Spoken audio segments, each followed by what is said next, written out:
Bismillahirrahmanirrahim.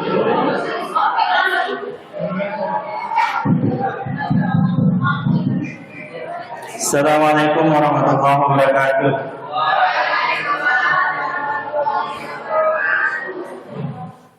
Oke, selamat datang. Kita lanjutkan malam mingguan kita. Hari ini masih bersama hukum pidana anak. Oke, cek. Tes.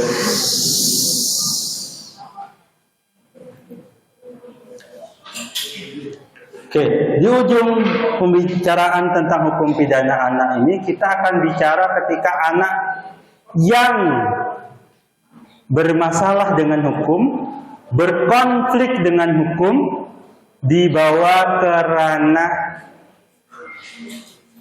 yang kita sebut sebagai sistem peradilan pidana.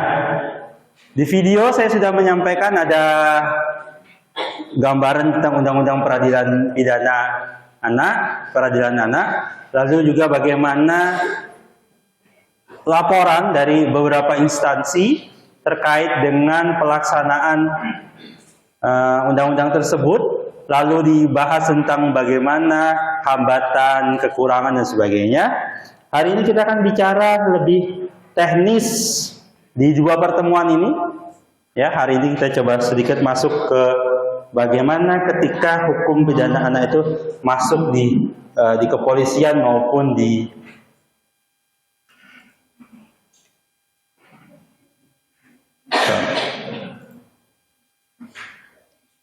kok nggak masuk?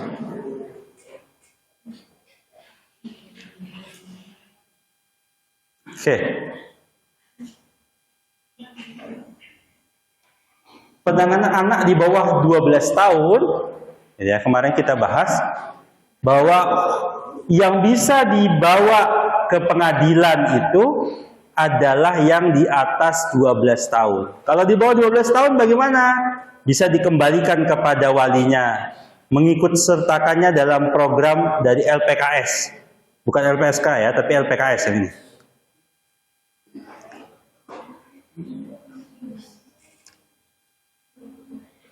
Ada beberapa syarat berkaitan dengan penyerahan kepada orang tua ini. Ya, ini beberapa hal, nanti bisa dipelajari sendiri. Ada di open learning-nya. Maka ini catatan. Pak, dia kan kemarin 12 tahun waktu melakukan tindak pidananya, Pak. Tapi sekarang usianya sudah 13 tahun. Gimana, Pak? Maka yang dipakai itu yang mana dong? Usia waktu dia melakukan apa usia sekarang?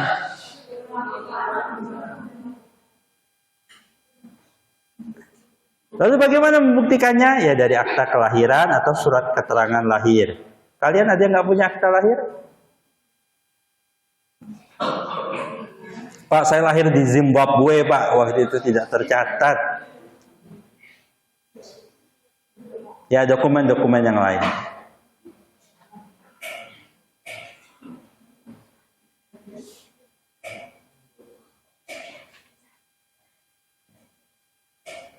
Bagi anak yang sudah memenuhinya,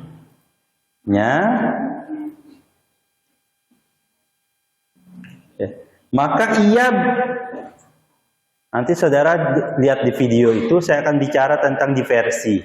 Diversi itu punya sedikit perbedaan dengan keadilan restoratif. Diversi itu ya bagian dari keadilan restoratif kalau bahasa saya. Oke, saya ingin masuk di situ deh. Ada satu video.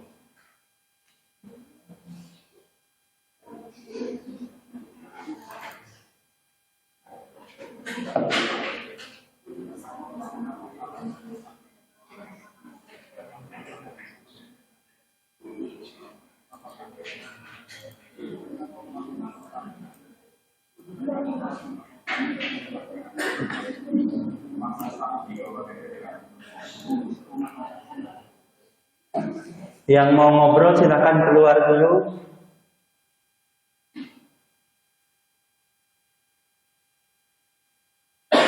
Nggak jadi, berhenti dia.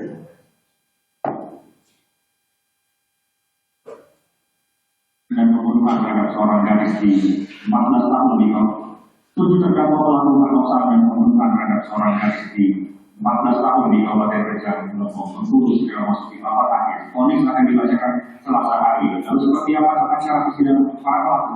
Berikut laporan korespondensi Indonesia Mahardika Utama. 7 dari 14 pelaku tindak pidana seksual dan pembunuhan terhadap YY 14 tahun asal Kabupaten Rejang akan segera dijatuhi vonis, dan ini adalah ruang sidang yang nantinya akan ditempati oleh 7 terdakwa yang masih anak-anak. Mereka nantinya akan menempati ruang sidang ini, dan sidang sendiri nanti akan dipimpin oleh Hakim Henny Farida.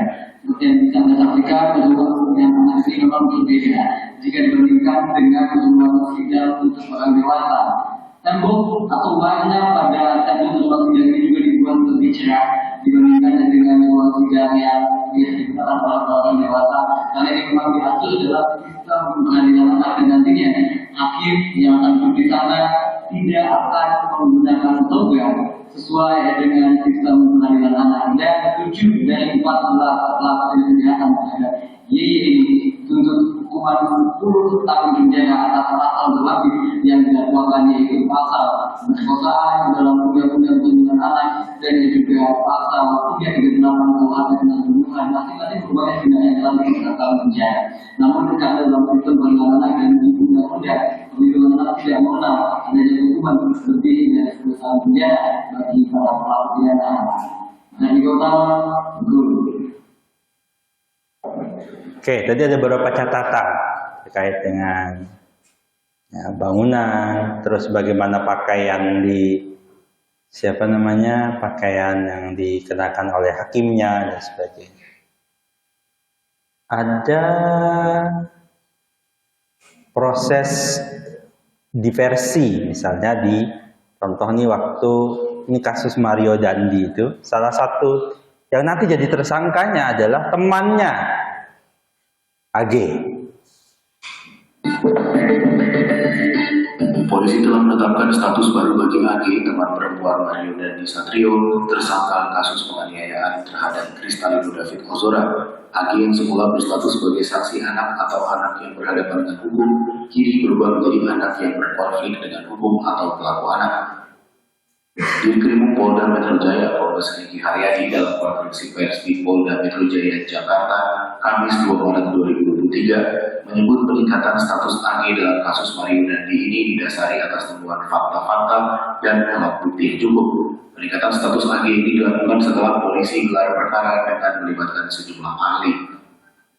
Oleh karenanya kami perlu kehati-hatian, kami perlu licik dalam penanganan kasus ini, dan kami perlu mengundang mitra untuk menjamin bahwa pemenuhan daripada hak-hak anak ini bisa tetap terjaga. Oleh karenanya kami mengambil dari KPAI dari awal, kami mengundang stakeholder dari awal, UPTD, KPA, Polisi DKI, kami melibatkan dari Kementerian Pemberdayaan Perempuan dan Perlindungan Anak sejak awal. Kami juga melibatkan ahli pidana anak sejak awal dan juga ahli pidana. Dan juga kami perlu sampaikan rekan-rekan sekalian bahwa dalam proses penyidikan kami tetap melaksanakan penyidikan dengan menggunakan pola scientific crime investigation.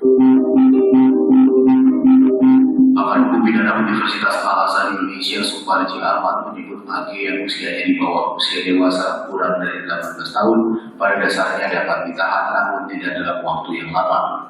Penahanannya pun harus ditempatkan di lembaga penempatan anak sementara atau lembaga penyelenggaraan kesejahteraan sosial setempat dengan tetap memenuhi dan memperhatikan kebutuhan jasmani dan rohani pelaku. Dalam kasus ini, AG telah sudah dapat dipidana. Secara umum, peradilan anak diatur dalam Undang-Undang Nomor 11 Tahun 2012 tentang Sistem Peradilan Pidana Anak. Dalam undang-undang ini disebut anak yang berkonflik dengan hukum adalah anak yang telah berusia 12 tahun, tetapi belum berusia 18 tahun yang diduga melakukan tindak pidana. Pada undang-undang tersebut juga dijelaskan bahwa dalam sistem peradilan pidana anak wajib mengutamakan pendekatan keadilan restoratif atau restoratif justice yakni penyelesaian perkara tindak pidana dengan melibatkan pelaku, korban, keluarga pelaku atau korban, dan pihak lain terkait untuk bersama-sama mencari penyelesaian yang adil dengan menekankan pemulihan kembali pada keadaan semula dan bukan pembalasan. Selain itu, dalam sistem peradilan pidana anak wajib mengupayakan diversi, yakni proses pengalihan penyelesaian perkara pidana anak dari proses peradilan ke proses di luar peradilan pidana. Proses ini hanya bisa ditempuh jika korban atau keluarga korban sepakat tidak melanjutkan persoalan lebih jauh ke ranah hukum. Tujuannya menghindarkan anak dari perampasan kemerdekaan, juga mendorong masyarakat untuk berpartisipasi dan menanamkan rasa tanggung jawab kepada anak. Lalu diversi bukan hanya korban dan pelaku saja yang dilibatkan, melainkan masyarakat serta pihak pengadilan juga turut berkontribusi. Namun, jika proses diversi tidak menghasilkan kesepakatan antara korban dan pelaku, maka proses peradilan pidana anak akan dilanjutkan. Dalam kasus ini, apakah nantinya AG akan menjalani semua rangkaian diversi atau akan tetap menjalani seluruh rangkaian proses peradilan pidana anak sebagaimana tertuang dalam Undang-Undang Nomor 11 Tahun 2012 tentang Sistem Peradilan Pidana Anak. Sejauh ini keluarga David masih tetap konsisten memilih proses hukum. Kita tunggu saja.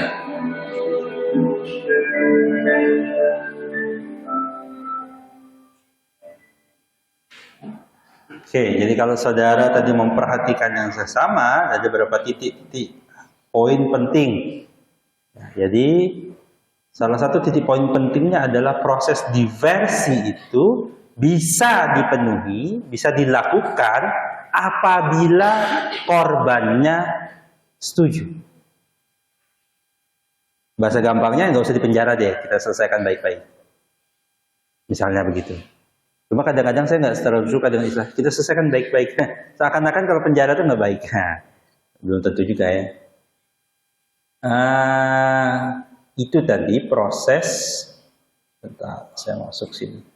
Apakah tindak pidana anak itu melalui diversi atau proses formal? Ya, yang diharapkan tetap konsepnya adalah keadilan restoratif, bukan retributif. Tetap perkara itu maupun nanti dia dipenjara apa tidak, tetap diharapkan menjadi kepentingan terbaik bagi anak. Ada syarat-syarat diversi ya dan sebagainya nanti ada. Nah, lalu kita menemukan fakta bahwa si Agnes tadi, si AG itu tidak dimaafkan, tidak disetujui untuk dilakukan proses diversi. Maka dia akan menjalani proses persidangan. Kalau model dimaafkan gimana? Ini saya nggak ketemu yang buat anak, tapi buat orang dewasa atau ada beritanya.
Oke, kalau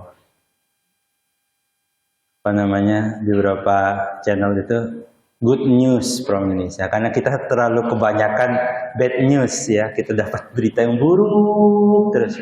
Memang bad news is good news katanya, jadi berita yang buruk itu pasti jadi itu. Coba buka aja lah portal berita mana saja yang paling ramai itu ya berita buruknya gitu. Ada artis cerai, artis apa gitu. Adanya nemu begitu. Kenapa? Itu dicari orang. Yang sama kalian itu ya. Kalau ngobrol-ngobrol bareng-bareng itu kan Kalau kata Pak Dekan itu, kalau ada satu orang bicara di tengah rame-rame itu namanya khutbah. Tapi kalau semuanya bicara bareng-bareng cerita-cerita itu namanya gibah. Ya kan kita senangnya cerita yang buruk-buruk ya kan di situ tuh ya gitu ya. Jarang-jarang kalian ngumpul tuh kalian ceritakan prestasi teman kalian yang bagus. Sangat jarang saya menemukan orang begitu. Ada aja. Mungkin awalnya cerita bagus, iya dia dapat prestasi. Langsung sebelahnya, iya, tapi ya.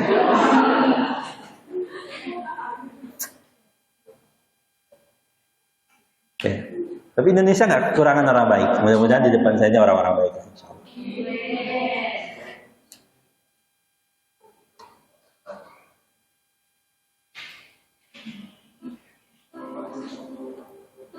Saya sekarang ini kan era digital begini, ya pengadilan itu bikin juga sosialisasi. Kita lihatlah gayanya pengadilan itu. Nanti saudara bisa nilai sendiri ini sudah layak anak apa tidak.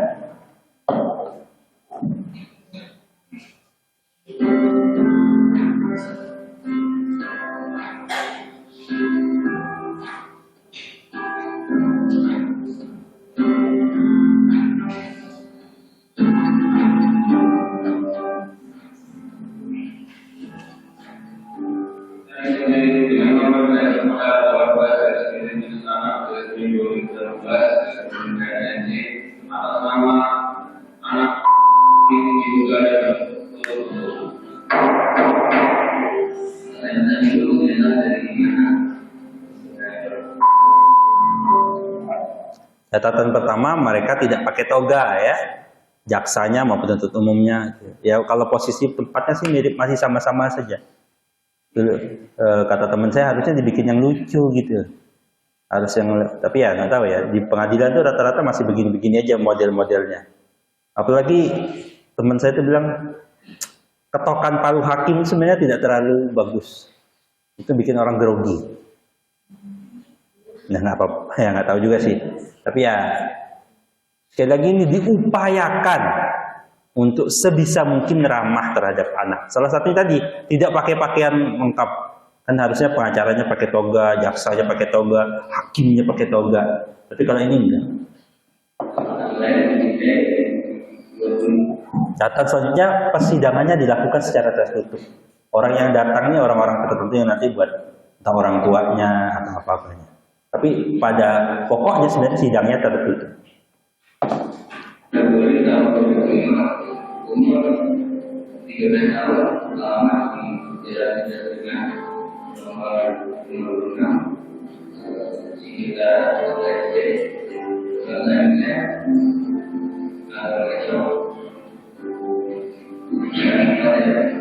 berjalan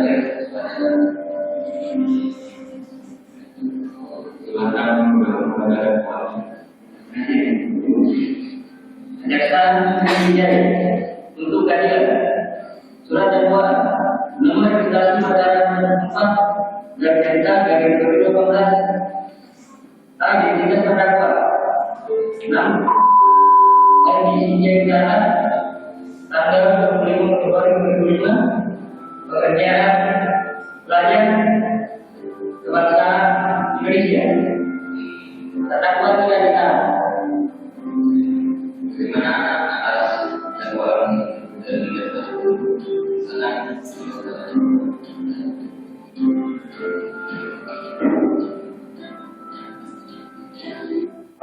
satu kewajiban khusus kasus anak itu wajib didampingi, karena prosesnya kan anak, ya bagaimana dia bisa paham pembelaan terhadap dirinya sendiri, maka disediakan oleh negara maupun kalau dia tidak mampu disediakan oleh negara untuk mendampingi dia dari proses awal sampai akhir. Bukan hanya penasihat hukum, juga nanti ada pendamping anak dari dinas dan sebagainya.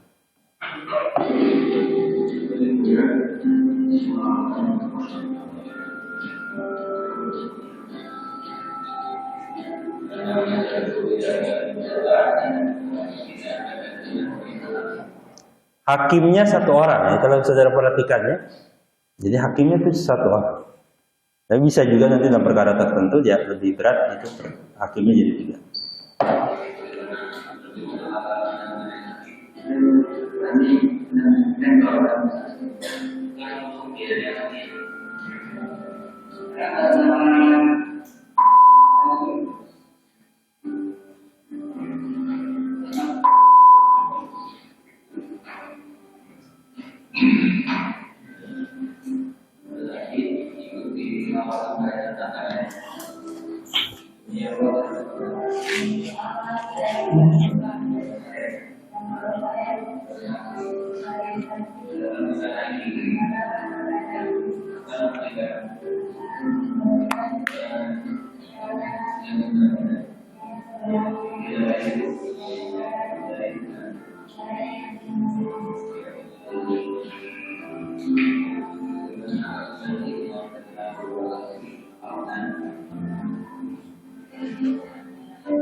Jadi pada dasarnya urutan proses di persidangannya sama gitu.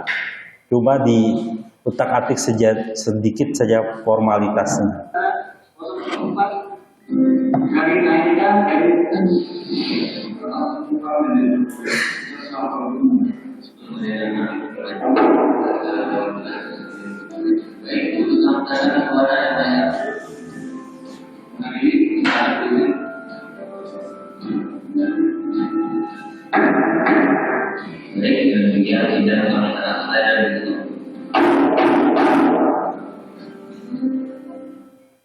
Oke. Semulus itu ya enggak juga. Kita lihat ribut-ributnya. Saudara, sidang vonis kasus tawuran anak di bawah umur di Pengadilan Negeri Bekasi, Jawa Barat diwarnai kericuhan yang keluarga terdakwa Nyaris Anjotos dengan bertugas polisi karena tidak terima atas putusan majelis hakim.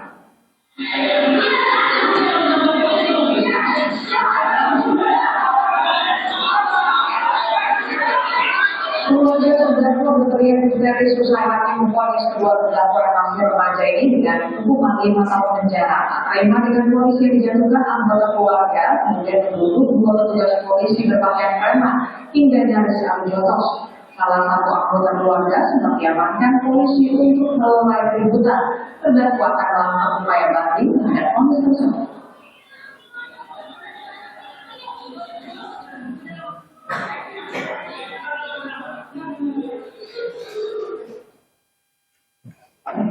Kata kalian kan pukul gitu ya.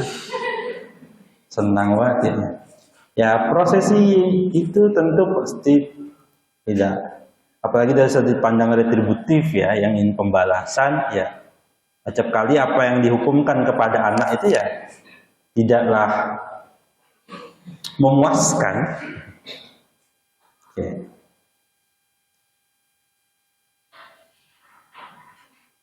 Ya nanti di pertemuan terakhir kita akan ulas dari awal sampai akhir sedikit. Gitu. Oke, saya lama tidak mendengarkan kalian. Ada yang satu mau presentasi? Ada yang merasa belum? Ngaku aja, yang belum angkat tangan deh. Yang belum presentasi. Ngaku. Ini nggak ada yang angkat tangan nih. Nggak ada yang belum. Angkat tangan yang belum. 1, 2, 3. Banyak kan ya. Yang mau maju? Ada? Yang lahirnya hari Sabtu ayo. Ada nggak masih ingat kelahiran kalian? Saya lahir hari Senin. Ada yang kalian tahu lahirnya ke hari apa? Hari apa? Ya, yang Selasa maju. Monggo. Maju. Ayo maju. Nyantai. Udah mau habis kuliahnya nih. Mana? Maju silakan. Ayo. Silakan maju. Yang lahirnya hari Selasa. Itu suara apa itu? Awas ada bom. Oke, silakan maju. Ayo maju. Mana dia mau maju? Silakan.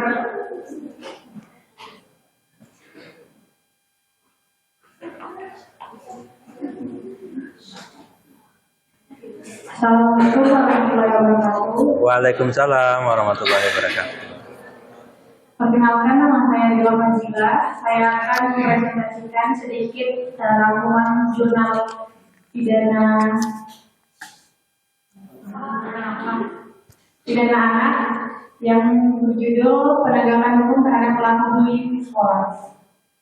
Kasus bullying biasanya terjadi di kalangan sekolah. Pelaku bullying biasanya mengintimidasi atau mengejek kawannya sehingga lawannya merasa ringan.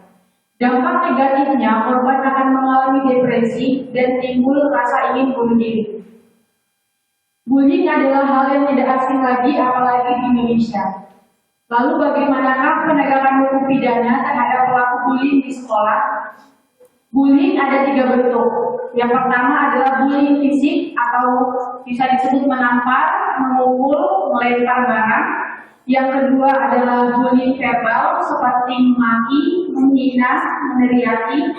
Yang ketiga yaitu bullying mental seperti meneror, memandang sinis atau mempermalukan. Menurut hukum pidana, bullying merupakan tindakan kekerasan pada anak. Maka menurut Undang-Undang Perlindungan Anak, bullying adalah tindakan pidana. Tindakan pidana yang termasuk bullying sudah diatur dalam Undang-Undang Nomor 35 Tahun 2014.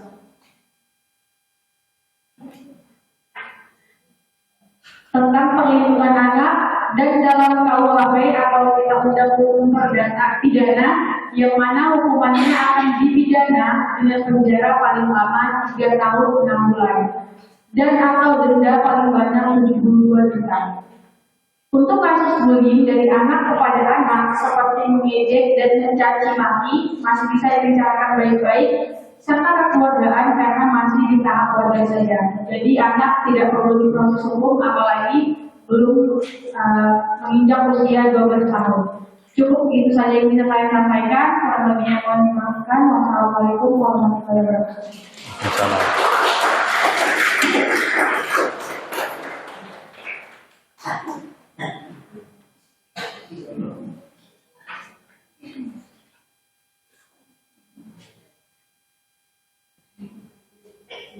Ini kejadiannya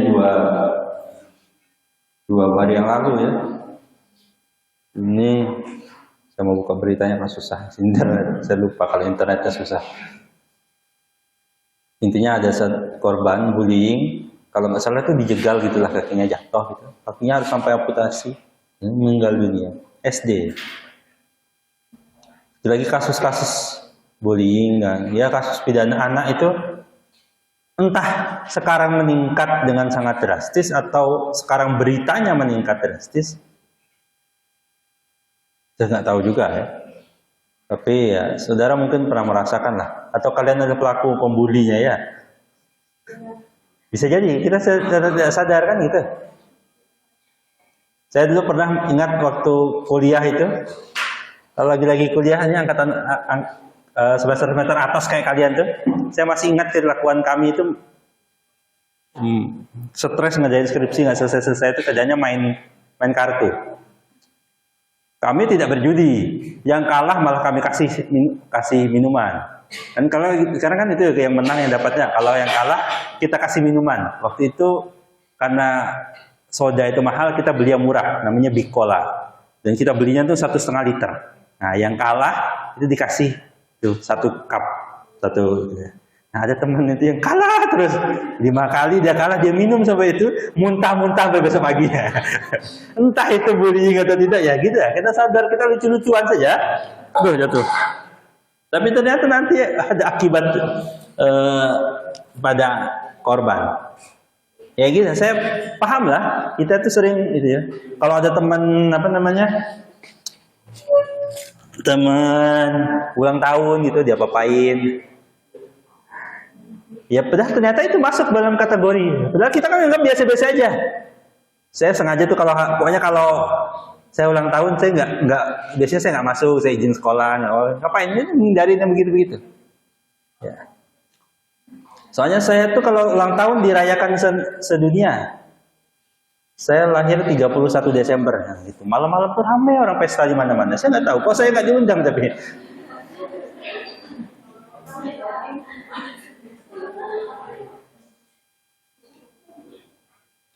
Jadi kalau ada teman biasanya kan minta traktir, saya bilang ya nanti ya gitu. Pas besoknya kan saya bilang, mereka bilang, ayo traktir ulang tahun kemarin. Ya, saya bilang itu udah tahun lalu. Apa yang dungkit-dungkit lagi gitu. Begitulah cara saya selamat selama bertahun-tahun. Ya, ada juga dibully sampai meninggal dunia, bunuh diri dia. Ya begitulah ya. Ada satu sebagai penutup. Susah banget ini.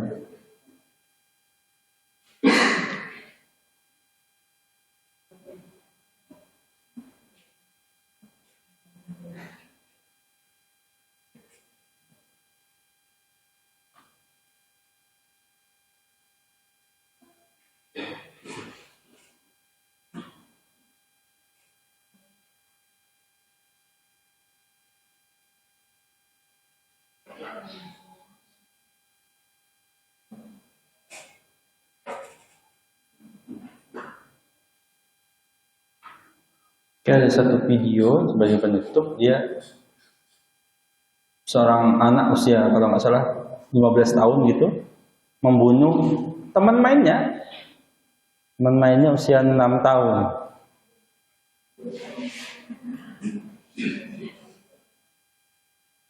Teman adiknya lah gitu ceritanya.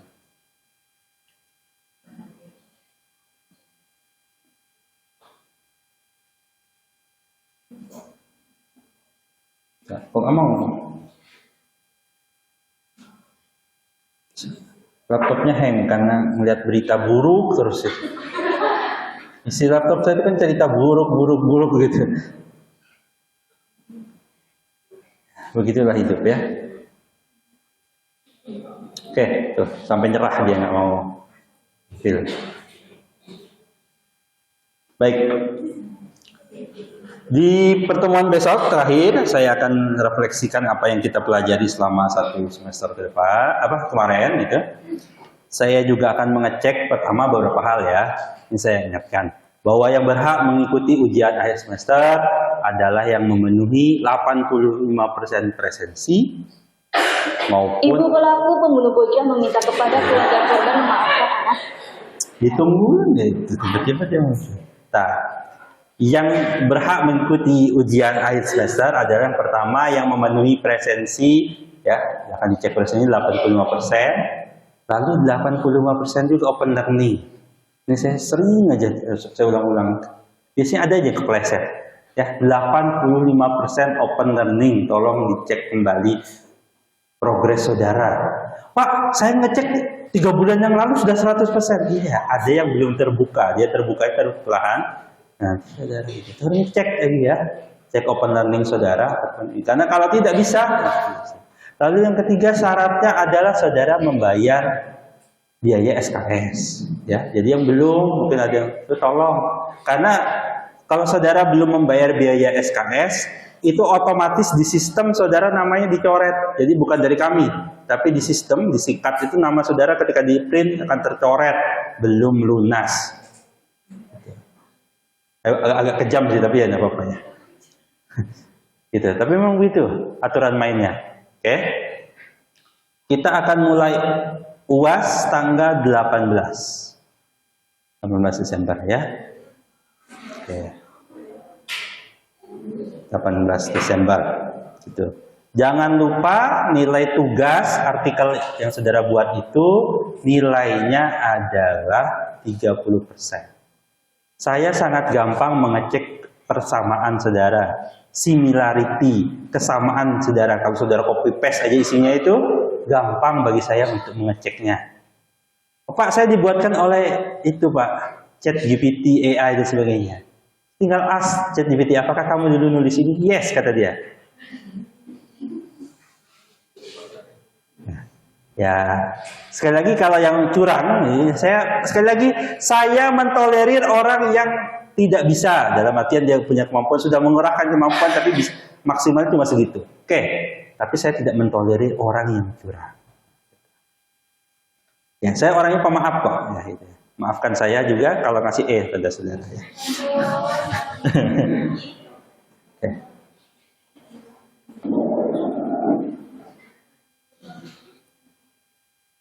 Lalu mengungkapkan keluarganya dan keluarga pelaku berusaha NS 15 tahun itu dekat layaknya saudara. Ia mengatakan telah bertemu ibu kandung NS saat mendatangi Polres Jakarta Pusat. Dikutip dari Tribun.com, ibu NS selalu bersikap baik pada korban seperti anaknya sendiri. Karena kami nyangka anaknya dibunuh oleh tetangga yang sering main dengan anaknya. Saat bertemu ibu korban di Polres Jakarta Pusat, ia dan ibu NS sempat bertemu. Dalam pertemuannya itu, ibu NS meminta keluarga korban memaafkan perbuatan pelaku. Karena mengatakan keluarganya telah memaafkan NS, namun dirinya ingin proses hukum tetap berjalan. Dirinya dan sang istri tak menaruh rasa curiga pada NS, sebab pelaku sering bermain dengan korban karena adik NS merupakan teman sebaya dari APA. Sebelumnya, diberitakan seorang remaja NS 15 tahun membunuh APA 6 tahun temannya secara sadis pada Kamis 5 Maret 2020. Korban dibunuh dengan cara dibenamkan di bak mandi rumah NS. NS sempat menyimpan korban di lemari kamar yang berada di lantai 2. Setelah membunuh APA, NS mendatangi kantor polisi untuk melaporkan perbuatannya sendiri.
Oke. Ada pertanyaan? Sebelum saya jawab tidak ada? Tidak ada pertanyaan? Baik, ini saya kira sudah cukup waktunya.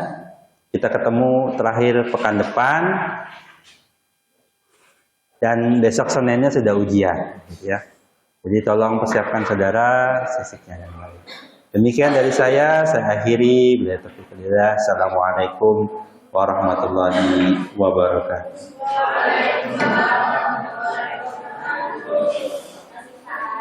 Ya.